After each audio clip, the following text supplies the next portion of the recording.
नमस्कार, बहुत बहुत स्वागत है।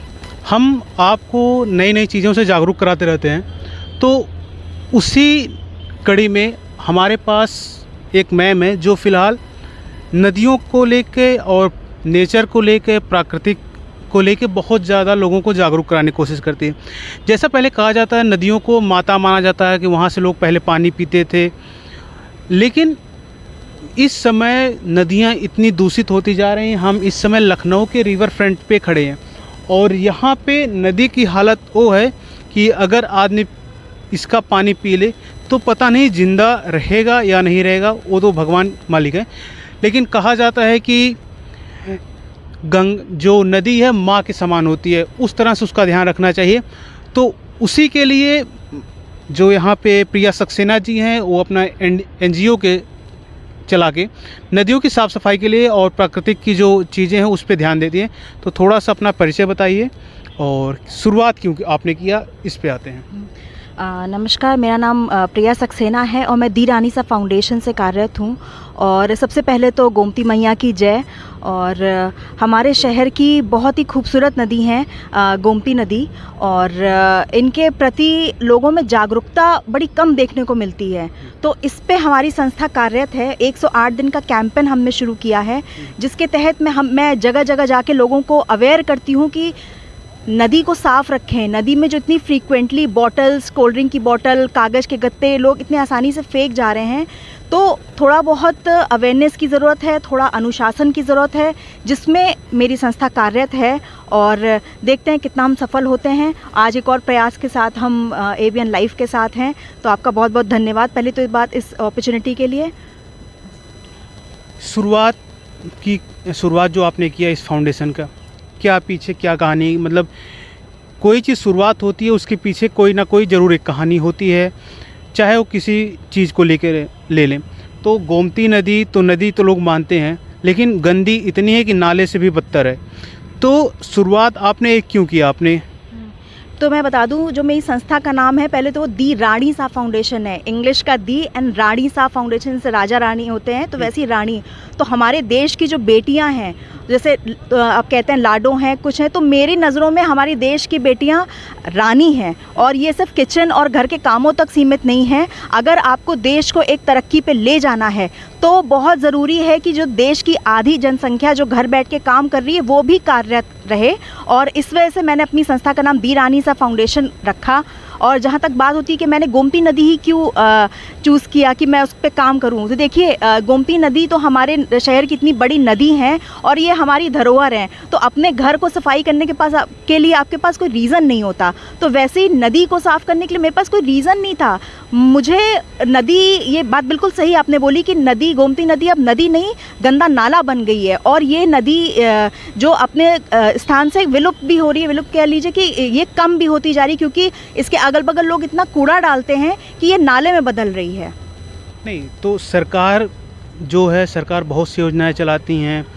क्या सरकार जो, क्योंकि देश की राजधानी है, यहाँ पे मुख्यमंत्री जी का आवास है, जितने भी मंत्री हैं लगभग सबका आवास मिला है, और देश की राजधानी होते हुए क्या ये सरकार असक्षम है कि जो नदी पे ध्यान नहीं दे पा रही है? देखिए सरकार पे क्या बोलूँ मैं, सरकार तो अपना काम करती है हमेशा। लोगों में मैं फिर से कहूँगी कि लोगों को थोड़ा सा अनुशासन, थोड़ा अवेयरनेस बहुत ज़रूरी है। आज एक रिक्शा वाला मोबाइल बहुत से चला लेता है, लेकिन उसके बावजूद भी लोग अभी कभी भी आप देखिए रिवर फ्रंट पे खड़े होकर इतने धड़ल्ले से कूड़ा फेंकते हैं। तो ये क्या है, ये थोड़ी सी एक तो अवेयरनेस की मुझे कमी लगती है, और दूसरा एक अनुशासन। यही अभी थोड़ा सा अनुशासन बेटर हो जाए। मैं कहती हूँ कि अगर लोगों को थोड़ा सा अगर इसमें अवेयरनेस और अनुशासन दिया जाए, डिसिप्लिन, तो आप देखिए कितना हद तक इम्प्रूवमेंट होगा। क्योंकि ऐसे तो आप नदी, सरकार अपना काम कर रही है, वो साफ़ कराती चली जाए और आप कूड़ा फेंकते चले जाइए, तो वो नहीं है। आप जाते हैं गंगा नदी के तट पे जाते हैं, हरिद्वार जाते हैं, तो आप कैसे मेंटेन रहता है हमेशा? वहाँ भी, वो भी तो नदी है, और यहाँ के तटों से ज़्यादा लोग वहाँ पे आते हैं। तो क्या वजह है कि वहाँ सफाई बरकरार है? क्योंकि लोगों को पता है, अपना एक सिविक सेंस डेवलप है उनका कि भाई ये पूजनीय नदी हैं और इनमें हम कूड़ा नहीं डाल सकते, इसमें बस आके स्नान करते हैं। तो यहाँ की नदी को क्यों नाला बना रखा है, इसको आप क्यों नहीं साफ़ करते हैं? और या तो फिर आप इसको क्या मतलब क्या बहुत हल्के में ले रहे हैं? तो मैं यही कहूँगी कि गोमती नदी भी हमारी उतनी पूजनीय है। और लोगों को मैं बता दूं कि गोमती नदी भी गंगा नदी की एक उप नदी है और इनके प्रति इतनी लापरवाही अच्छी नहीं है। और एक कहते हैं ना कि बहुत लंबे समय से आप किसी को मतलब एक इंसान भी उसको अगर आप दबाओ तो कभी ना कभी वो एक कहते हैं वो उठता ज़रूर है।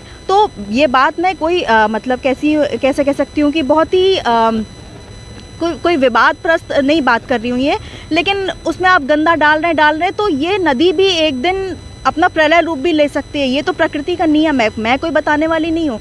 तो इसके प्रति थोड़ा सा जागरूक होना बहुत ज़रूरी है। जो जैसे आपने अभी बात की कि लोगों को अवेयर करना बहुत ज़रूरी है, तो आपका जो फाउंडेशन है, जो NGO है, लोगों को किस तरह से अवेयर कर रहा है? जैसे मैं जहाँ मुझे ज़्यादा क्राउड दिखता है, अभी हाल ही में मैंने एक आध जगह अच्छे कुछ सरकारी प्लेटफॉर्म्स पे मैंने जाके ये अवेयरनेस कैंपेन किया। जहाँ भी मुझे ज़्यादा लोग मिल जाते हैं मैं वहाँ पे एक अवेयरनेस कैंपेन करती हूँ अपने संस्था के माध्यम से।